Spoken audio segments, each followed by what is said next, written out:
we kind of expect some immediate visible feedback, right? Yeah, like a flashing light or a beep. Exactly. Like you plug your phone into the wall, and that little lightning bolt icon just flashes on the screen, and that battery percentage predictably ticks up. Right.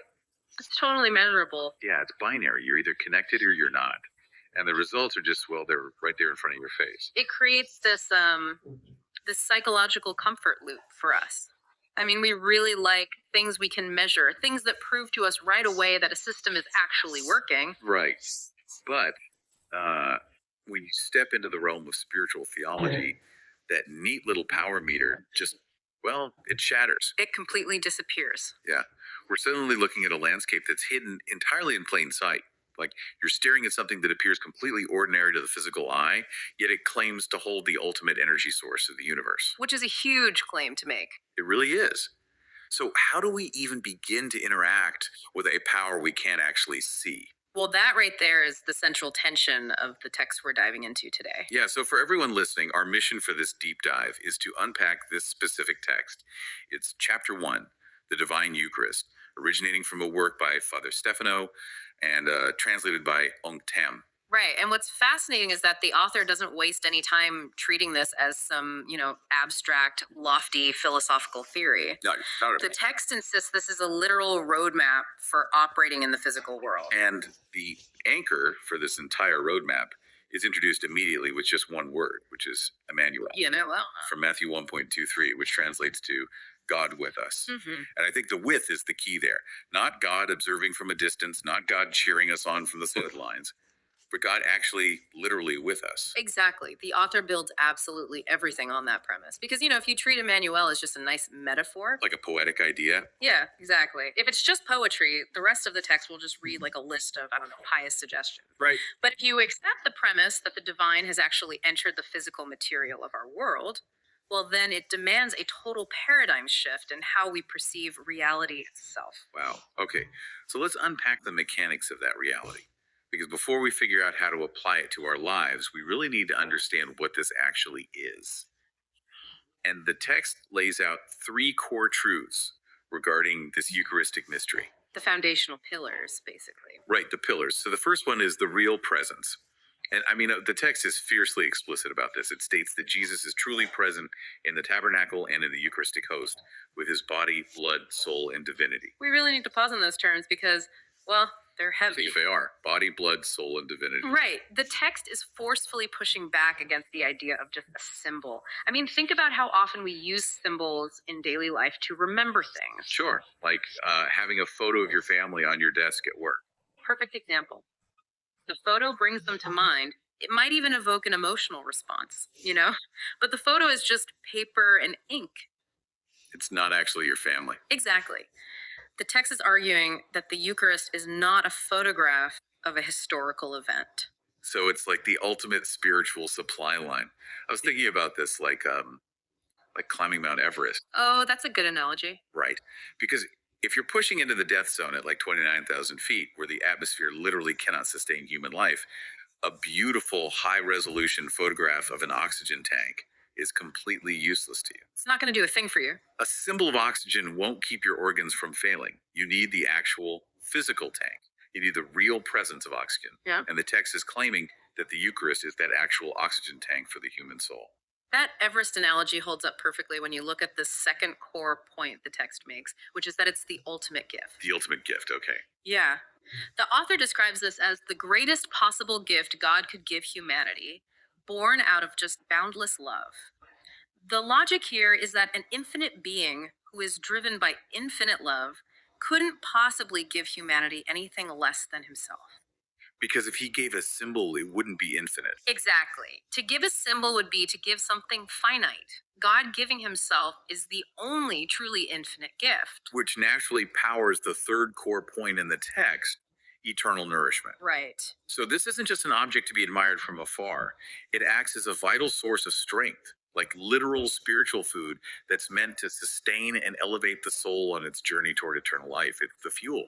And I think we have to address this. Acknowledging it as fuel brings us to the inevitable human struggle, doesn't it? Oh, it absolutely does. And this is where I kind of have to play devil's advocate for a second. Go for it. Because if this is the greatest gift in the universe, right? Yeah, The ultimate power source, the spiritual oxygen tank. Why doesn't it feel like it? that is the $1,000,000 question. I mean, picture the person listening to this deep dive right now. Maybe you're sitting in a pew on a Tuesday evening, you're just exhausted from work, you're worried about your mortgage, you feel spiritually completely drained. Yeah, just running on empty. You walk up, you receive communion, and nothing? The heavens don't part? There's no lightning bolt on your internal battery meter? Yeah. Why does interacting with the ultimate mystery so often feel, well, mundane? And you know what's great? The author of the text actually anticipates that exact frustration. Really? Yeah, because human beings are deeply, deeply conditioned by our physical senses. When our eyes tell us we're looking at something ordinary, our bodies just naturally assume an ordinary posture. And our minds just wander to ordinary things like what's for dinner? Exactly. Over time, we become entirely desensitized to the invisible reality, even if, our intellect intellectually assents to it. So we fall back into treating the oxygen tank like a photograph. We do. We absolutely do. And the text recognizes that theological definitions alone aren't going to be enough to break that numbness. So it does this brilliant pivot. Okay, what does it do? It stops explaining the what and starts showing the how. It points us directly to the lived examples of the saints. Yes, this was actually the most striking part of the chapter for me because it doesn't give us pages of verbatim quotes from these historical figures just philosophizing about the Eucharist. No, not at all. It provides the quotes of their lives. It shows us what happens when a human being actually manages to tap into that power source Yeah. without the desensitization that you were just talking about. I look at the examples provided in the text as like macro transformer. Macro transformers, I like that. Yeah, these are individuals whose internal hidden devotion became so incredibly dense that it actually physically altered the geography and history of the world around them. St. John Maria Vianney, the cure of Ars, is like the perfect example of this in the text. Oh, absolutely. The contrast the text paints is just vivid. You have this small village in France, and it's described as spiritually cold, indifferent, basically barren. Absolutely nothing of historical or spiritual significance is happening there. It's a totally forgotten place. Right. And then you have this one priest, and he isn't out there launching massive community outreach programs or printing up brilliant marketing flyers. He's not running a social media campaign. No. He simply stays up late into the night and wakes up before dawn to just kneel in front of the tabernacle in a dark, empty, freezing church. He acts as if the oxygen tank is real. Yes. And the result of that unseen action, the text notes that this tiny, indifferent village transformed into a global magnet. It's wild to think about. It drew millions of people seeking confession and spiritual direction. The spiritual gravity of just one man's belief in the real presence literally warped the environment around him. He became a conduit that turned a cold village into a blazing epicenter. And the text immediately links Vianney's environment to another really stark landscape, which is San Giovanni Rotondo, the home of St. Padre Pio. Right, so we go from a cold French village to a desolate monastery surrounded by rocky, barren mountains in Italy. And Padre Pio is fascinating here because he carried the stigmata, the physical wounds of Christ. Right. It's this profound, literal manifestation of the inner spiritual reality bleeding into physical existence.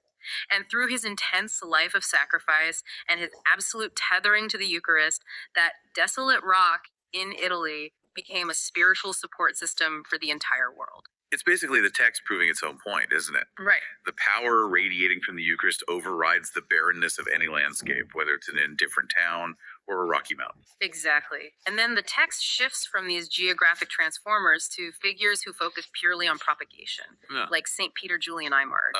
He's noted as the apostle of the Eucharist because he's dedicated his entire life, his whole organizational mission, to leading others to adore this mystery. And he's grouped with this fascinating cluster of mystics mentioned a bit later in the chapter. We have St. Gemma Galgani, St. Teresa of the Child Jesus, St. Margaret Mary Alacoque, and St. Catherine of Siena. A powerhouse lineup. Truly. And when you look at what the text highlights about them, they all share this one defining functional trait. It isn't just a peaceful, serene belief for them. It's described as an intense, burning desire. Yeah, they didn't view communion as just, a weekly obligation or a nice little ritual to check off a list. The text makes it very clear they viewed it as an irreplaceable life force. going back to our analogy, it was their oxygen. Right. Like, you don't take a breath of oxygen because it's a nice tradition. You take it because your cells will literally die without it. Mhm. And that level of biological necessity is exactly how these saints approach the altar. That burning hunger is the bridge. It's what connects the high theology of body, blood, soul, and divinity to the practical reality of how we are actually supposed to live. I hear that, but man, it is so incredibly easy to look at figures like Padre Pio with his stigmata, Here. or St. Therese with her profound spiritual insight, and just put them on an untouchable pedestal. Oh, for sure. We distance ourselves from them. We tell ourselves, well, they're operating on a totally different spiritual plane. I have to commute in rush hour traffic, do my taxes, and fold laundry. Yeah, I'm just a normal person, but the author doesn't let us off the hook that easily. He really doesn't. The text specifically breaks down how anyone can cultivate this exact same devotion using the basic human faculties we all already possess. It systematizes the mystery. It takes the irreplaceable life force and gives us the actual instruction manual for how to plug our mundane lives into it. And it divides it into three highly practical categories: the intellect, the heart, and the will. Let's extract those 5 concrete lessons the text provides for you, the listener. Perfect. Starting with the intellect. So, lesson 1 is to read and meditate. The intellect needs raw data. The text actively urges studying Eucharistic spiritual works, and it specifically recommends authors like San Alphonsus Liguori or St. Peter Julian Eymard. Okay, but why? Like, why does reading some old book matter to my spiritual life right now, today? Because you cannot love what you do not know. Hmm. The goal of this reading isn't to pass a theology exam. It's to deeply comprehend the scale of God's boundless love.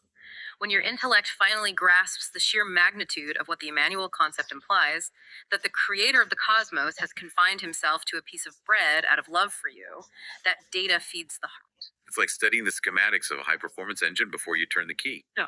You appreciate the power so much more when you actually understand the mechanics of the machinery. Exactly. Which brings us perfectly to the heart.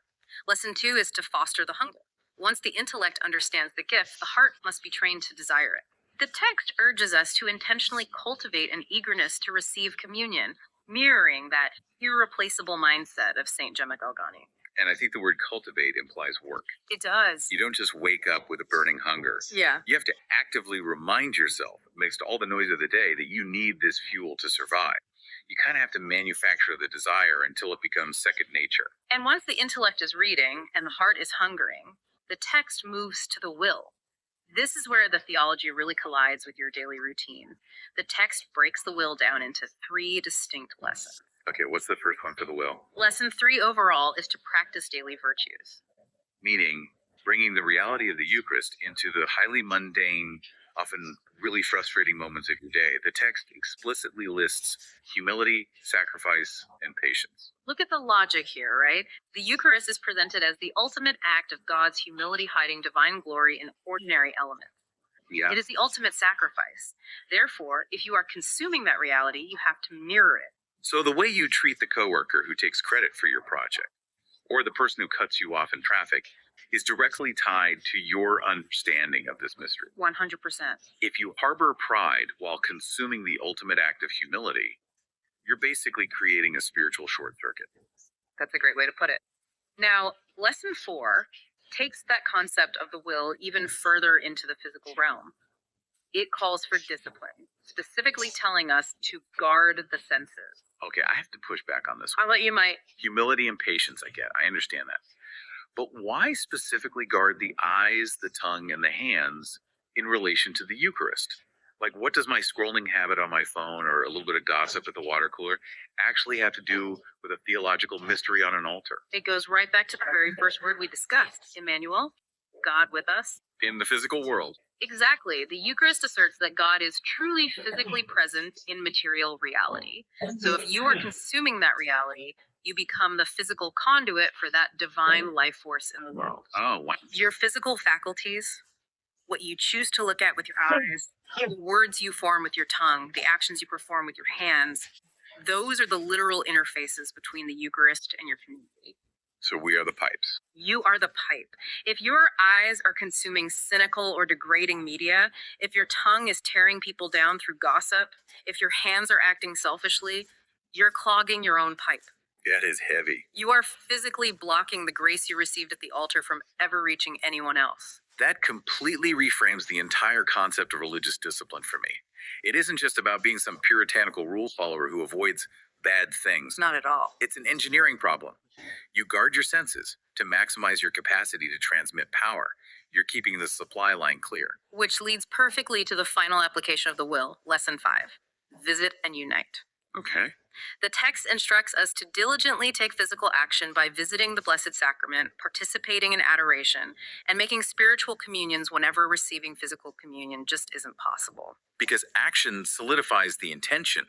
I mean, you could read about the oxygen tank, you can desire the oxygen tank, but eventually you have to actually walk over and put the mask on your face. Exactly. And a spiritual communion is essentially throwing a lifeline out to that power source when you can't physically be in the church. All right, let's pull all of this together for the listener. The entire mission of this deep dive was to provide you with material you can actually take into your own personal prayer time or adoration. Right, we want to equip you. So, drawing directly from First Stephanos' text, we have formulated 3 contemplation questions. And these aren't meant to be rushed through, right? They're tools for your intellect, your heart, and your will. Exactly. I'll walk through these slowly so you can really hear them. Question 1 is a reflection on the mystery itself. Knowing that the Eucharist is the ultimate gift containing the true, literal presence of Emmanuel body, blood, soul, and divinity, how often do I actually treat it as my primary source of strength, rather than a mere symbol? That is the ultimate gut check on our Everest analogy right there. Ask yourself honestly, am I staring at a photograph of an oxygen tank, expecting it to keep me alive? Or am I treating this as my actual irreplaceable lifeline? So true. Now, question 2 shifts your focus outward, reflecting on the saints. Just as St. John Vianney transformed a cold village and Padre Pio transformed a desolate mountain, what cold or desolate area of my own life needs the transformative power of the Eucharist right now? Because everyone has their own version of a rocky, barren mountain. We all do. It might be a fractured relationship in your family, maybe a deeply struggling career path, or a private, repetitive personal failing that just feels impossible to conquer. You have to identify your barren landscape. And bring that landscape to the power source. Finally, question 3 reflects on your daily practice. Am I truly aligning my whole self to this mystery? Using my intellect to study it, my heart to desire it, and my will to discipline my eyes, tongue, and hands to share it? Head, heart, and hands. Are all the faculties of your life pointing in the same exact direction?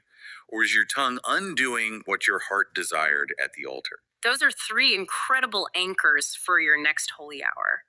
They force a transition from just passive belief into active integration. Well, we have covered a massive amount of spiritual territory today.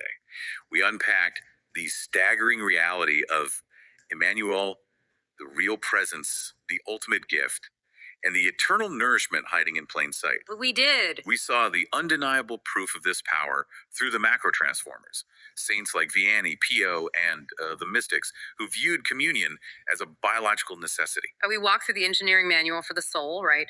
Reading to feed the intellect, cultivating desire in the heart, and weaponizing the will through virtue and guarding our physical senses. You now have the exact questions needed to diagnose your own spiritual supply lines. And this leaves us with one final profound thought to carry out into the world. Lay it on us. The source text demonstrates that one single person's unbroken devotion to this hidden reality, a solitary priest in a forgotten, freezing French village, or an isolated monk on a rocky Italian peak, literally altered the spiritual geography of the globe.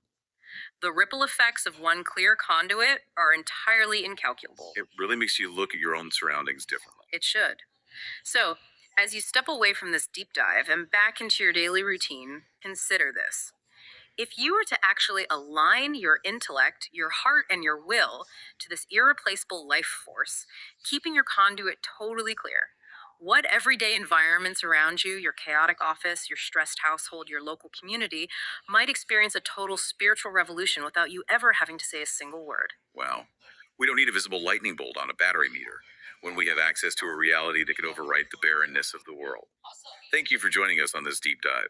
Take Emmanuel God with us into every single interaction you have today.